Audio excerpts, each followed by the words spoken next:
दोस्तों नमस्कार, मैं केपी सिंह। आप देख रहे हैं अपना चहेता न्यूज़ चैनल पीपुल बिल। इस बीच में काफ़ी लंबा अंतराल हो गया जबकि पीपुल बिल में कोई नया वीडियो नहीं डाला जा सका था। हमारे दर्शकों को इससे निश्चित रूप से निराशा हुई होगी, लेकिन इसको लेकर मुझे खेद भी है। लेकिन ये हुआ कि मैं गंभीर रूप से अस्वस्थ हो गया था, इस वजह से ये व्यवधान हुआ। लेकिन अब व्यवधान नहीं होगा। अब आपको पहले की तरह नियमित रूप से समसामयिक घटना चक्र को लेकर विश्लेषणात्मक वीडियो इस चैनल पर देखने को मिलता रहेगा। अपनी बात शुरू करने के पहले हमेशा की तरह आपसे वही गुजारिश करनी है कि आप हमारे चैनल को अगर पहली बार देख रहे हैं तो उसको सब्सक्राइब करें और अपने परिचितों को, अपने मित्रों को भी ज़्यादा से ज़्यादा संख्या में सब्सक्राइब करने के लिए प्रेरित करें। और जो लोग पहले से हमारे व्यूअर्स हैं उनसे हमारी गुजारिश है कि हमारी वीडियो को लाइक करें और ज़्यादा से ज़्यादा संख्या में शेयर करें। आज मुझे चर्चा करनी है राहुल गांधी रायबरेली संसदीय क्षेत्र से का प्रतिनिधित्व करते हैं लोकसभा में, और इस नाते दीक्षा की वहाँ जो बैठक होती है, जो केंद्रीय योजनाओं की समीक्षा के लिए जो एक बना हुआ है, एक दीक्षा नाम का एक फोरम, तो उस दीक्षा की बैठक उन्होंने पिछले दिनों रायबरेली में की। और उस दीक्षा की बैठक में उनका कहना है कि मैंने अचानक ही अधिकारियों से परिचय लिया। तो अधिकारियों ने परिचय में जो बताया तो सरनेम जो अधिकारियों के थे वो ज़्यादातर अधिकारियों के 80% से अधिक अधिकारी पता चला कि केवल सवर्ण बिरादरी के हैं, उसमें दलित और पिछड़े नहीं थे। ये बड़ा खेद का विषय है। लोकसभा चुनाव के पहले से राहुल गांधी इस बात को मुद्दा बनाए हुए हैं, और ये राहुल गांधी का मुद्दा नहीं है। अगर जब भारतीय जनता पार्टी के लोगों को, सत्ताधारी पार्टी के लोगों को लगता है कि राहुल गांधी जो है वो देश को तोड़ने का काम कर रहे हैं या कुछ उनकी प्रवृत्ति विध्वंसात्मक हो चुकी है, तो ये इसमें उनका हानि लाभ नहीं है, लेकिन इसमें देश की 85% जनता का हानि लाभ है। इसलिए इस बारे में सरकार राहुल गांधी के मत्थे मढ़कर राहुल गांधी को 2-4 बातें सुनाकर अपना बचाव नहीं कर सकती। उसको उसे 85% जनता के साथ में न्याय करना पड़ेगा। उसे जो समावेशी व्यवस्था है वो व्यवस्था वो उसके उद्देश्य से क्यों मुकर रही है, इसका उसको जवाब देना पड़ेगा। अगर राहुल गांधी ने, जैसा कि राहुल गांधी ने लोकसभा चुनाव के पहले उठाया था कि भारत सरकार को 90 सचिव चलाते और केवल 3 सचिव हैं जो बैकवर्ड कम्युनिटी से आते। अब बैकवर्ड कम्युनिटी की आबादी 50% है, तो उस समय भी सरकार राहुल गांधी से बढ़ गई, राहुल गांधी पर प्रत्यारोप आने लगी। अरे राहुल गांधी और सरकार इसमें पार्टी नहीं है, इसमें हित तो उसका हो रहा नहीं पिछड़े वर्ग का। तो सरकार को, अगर राहुल गांधी झूठ बोल रहे थे तो राहुल गांधी का प्रतिवाद करना चाहिए था। अगर राहुल गांधी सही बोल रहे थे, और ये बात भी सही कि कांग्रेस के ज़माने में भी ऐसा होता रहा, तो सरकार को ये कहना चाहिए था, और कहना चाहिए था कि अभी तक ये सिलसिला कांग्रेस के ज़माने से चला आ रहा और हमने इसको संज्ञान में नहीं ले पाया था, लेकिन अब हम इसको संज्ञान में लेते हैं और भविष्य में इसमें सुधार होगा। लेकिन सरकार ने इस ढंग के भी नहीं किया, जैसे उसकी जो देश की बहुसंख्यक आबादी है उसके प्रति कोई जवाबदेही ना हो। अब राहुल गांधी ने यही बात वहाँ पर कही है, वहाँ रायबरेली ज़िले के बारे में को लेके कही, तो रायबरेली ज़िले के अभी भी उत्तर प्रदेश सरकार का इसको लेके कोई प्रतिवाद नहीं आया। और तो और उत्तर प्रदेश सरकार की जो मुख्यमंत्री हैं केशव मौर्य, वो भी ये जो सरकार का, जो योगी सरकार का जो वर्ण व्यवस्थावादी दृष्टिकोण है उसको लेके एक चिट्ठी लिख चुके हैं, मुख्य सचिव को लिख चुके हैं। वो भी जानकारी मांग चुके हैं कि प्रशासन में विभिन्न पदों पर किस कम्युनिटी के कितने लोग हैं, और उनको भी जवाब नहीं मिला। जो आज़ाद समाज पार्टी के राष्ट्रीय अध्यक्ष हैं और सांसद हैं, उनको भी चंद्रशेखर आज़ाद, उन्होंने भी एक मुख्य सचिव को पत्र लिखा, सांसद के पत्र का तत्काल जवाब देना चाहिए। लेकिन जवाब दें कैसे जब वही काम कर रही है सरकार, और संघ के ऊपर ये आरोप लगता है कि संघ जो है वो वर्ण व्यवस्थावादी है। और इस बीच में मोहन भागवत ने बड़ी सफाई देने की कोशिश की। उन्होंने जाति व्यवस्था के बारे में भी बड़े कठोर बयान दिए हैं, और उन बयानों को लेकर, बल्कि जो संघ के कई स्वयंसेवक थे जो कट्टर दृष्टिकोण रखते सामाजिक मामलों में, वो लोग तो जो है उनका मोहभंग भी हुआ और मोहन भागवत को उनकी आलोचनाएं भी झेलनी पड़ी। और मोहन भागवत ने कहा जाति व्यवस्था को मिटा देना चाहिए। लेकिन संघ की एक विशेषता है कि संघ हर मामले में केवल भाषणवीर है, वो कहीं हस्तक्षेप कोई मतलब क्रियात्मक हस्तक्षेप उसका कभी नहीं होता। वो दलितों के प्रति बड़ा प्रेम दिखाता है, वो कहता है, लेकिन प्रेम दिखाने के नाम पर यही है कि कुछ राष्ट्रीय स्वयंसेवक संघ में के छोटे स्तर पे कुछ पदाधिकारी दलितों पिछले वर्ग के बना दिए जाएं और उनको और उनके ऊपर जी लगा दिया जाए, इसी में वो अपने आप को धन्य समझे।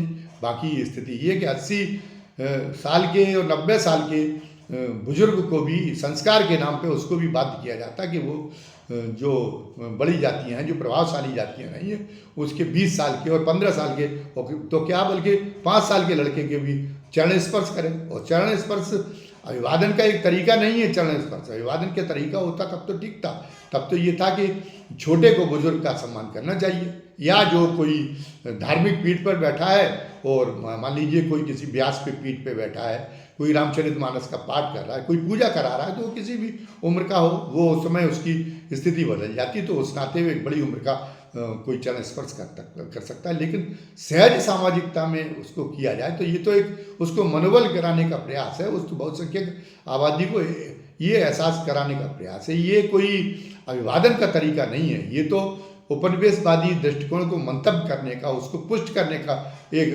तरीका है। उस तरीके से तो संघ बाज आता नहीं है। अब अभी राजस्थान के बारे में एक रिपोर्ट छपी है कि राजस्थान में दलितों को अगर किसी गांव में किसी दलित बेटी की शादी हो रही है, तो अगर दूल्हा अगर उसका जो है दलित घोड़ी पे चढ़ के आ जाए तो उसके साथ में मारपीट हुई, और वो मारपीट के जितने मामलों में रिपोर्टें दर्ज की गई वो 80% मामलों में, 75% मामलों में वो रिपोर्टें सही प्रतीत हुई। लेकिन संघ के लोगों ने कभी नहीं गए। यहाँ पे भी एक घटना हुई थी, तो योगी सरकार के बाद में तो संघ के प्रमुख पदाधिकारी ने वहाँ जाके अगर वो ये चाहते कि प्रतिवाद ना हो, हम एक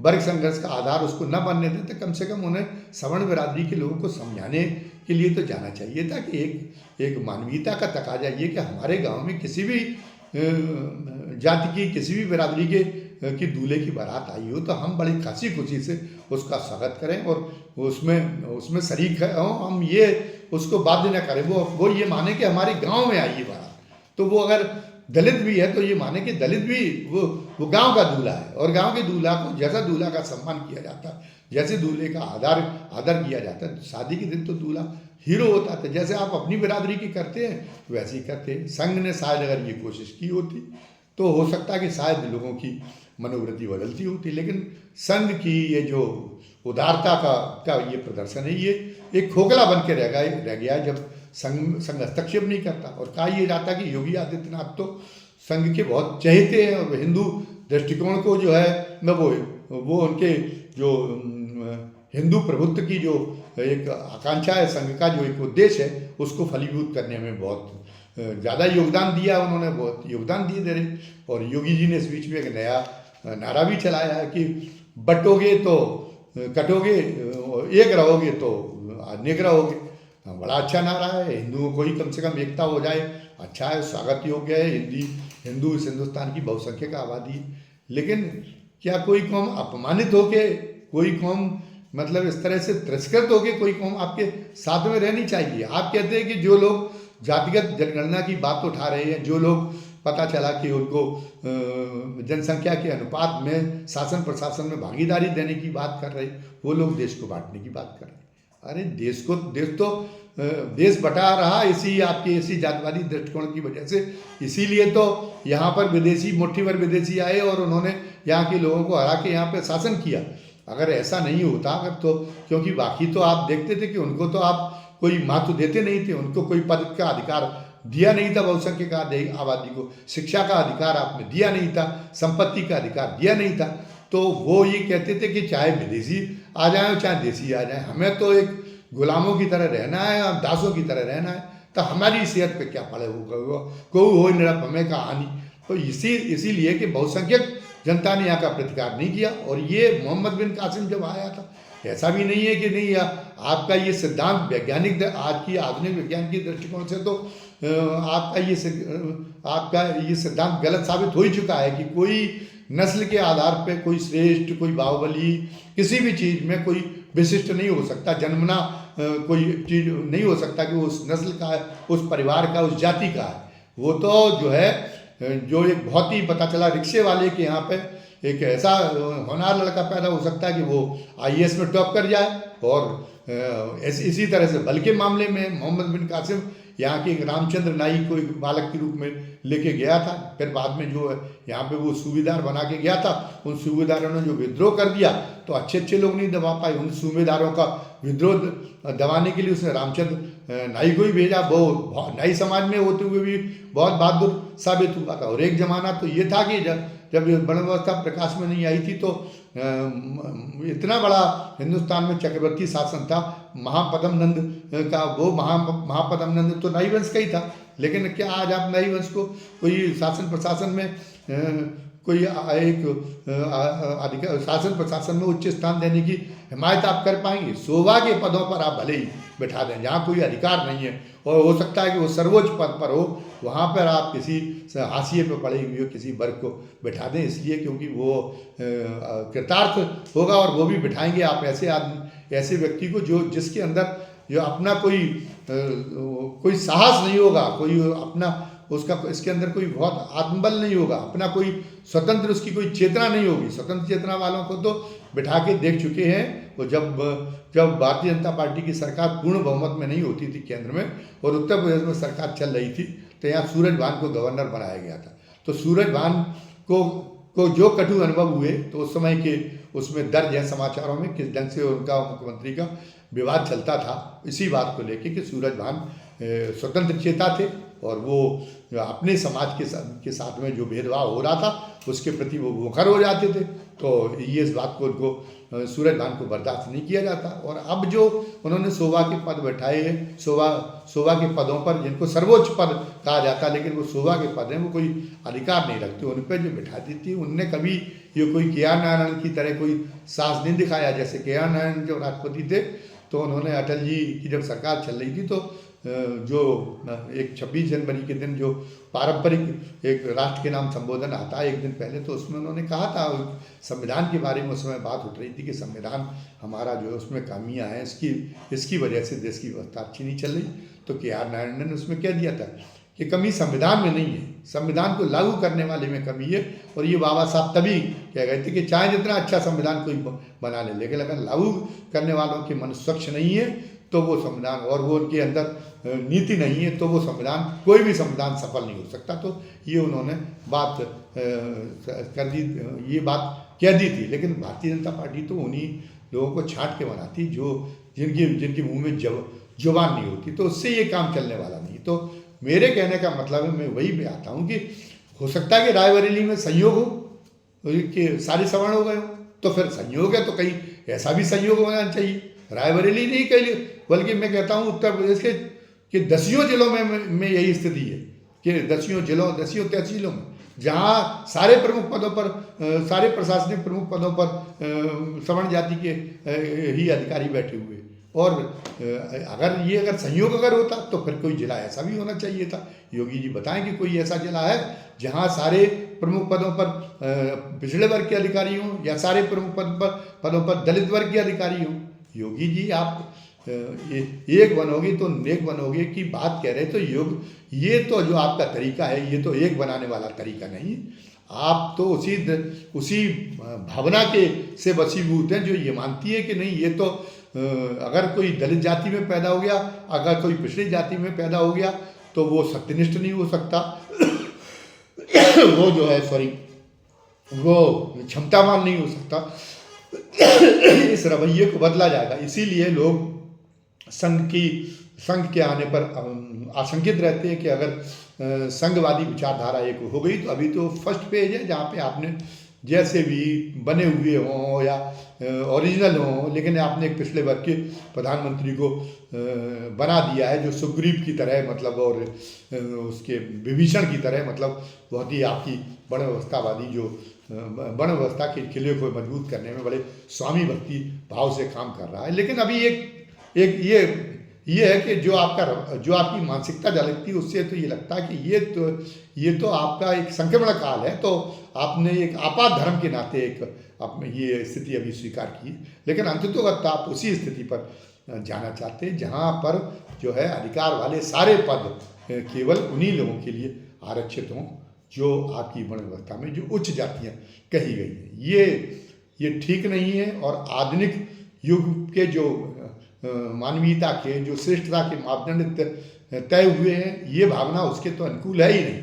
और ये इसलिए इस भावना का परित्याग करना चाहिए, वरना आपका जो है आपका इस दुनिया में आप सम्मान और आदरपूर्वक नहीं रह सकते। आप कहते हैं कि धाक बहुत बढ़ गई, अगर इसी ढंग से अगर आप धाक बढ़ गई तो धाक तो उत्तर कोरिया के क्या का जो तानाशाह है उसकी भी बहुत ज़्यादा है। वो भी ये इसी ट्रंप को जो अभी अमेरिका में के राष्ट्रपति में हालिया चुनाव में फिर से निर्वाचित हो गए, इन्हीं ट्रंप को जब पिछली बार वो राष्ट्रपति थे तो वो बूढ़ा कुशल तमाम कह दिया था और इन ट्रंप का साहस नहीं हुआ कि उस पर हमला कर पाए। चीन इतने अपने अतिवादी रवैये की वजह से वो भी जो है उसकी दाग तो भारत से बहुत ऊंची है। वो सारे विश्व नेता उससे डरते और वो अपनी मनमानी किए रहता। अब ईरान भी उसी पंक्ति में आ गया। तो अगर धाक का ये पैमाना नहीं हो सकता, श्रेष्ठता का ये पैमाना नहीं हो सकता, श्रेष्ठता का के पैमाने तो इसी आधार पर तय होंगे कि मानवाधिकारों के मामले में आपके यहाँ पर स्थिति क्या है। मानवाधिकार और ये अगर किसी को जात के आधार पर, किसी को वर्ग के आधार पर, संप्रदाय के आधार पर, भाषा के आधार पर किसी आबादी को अगर आप हीन समझते हैं तो ये तो फिर आप जो है मानवाधिकारों के इस युग में आपको श्रेष्ठता का दर्जा कभी नहीं मिल सकता। आपको आदर और आपको गरिमा प्राप्त नहीं हो सकती।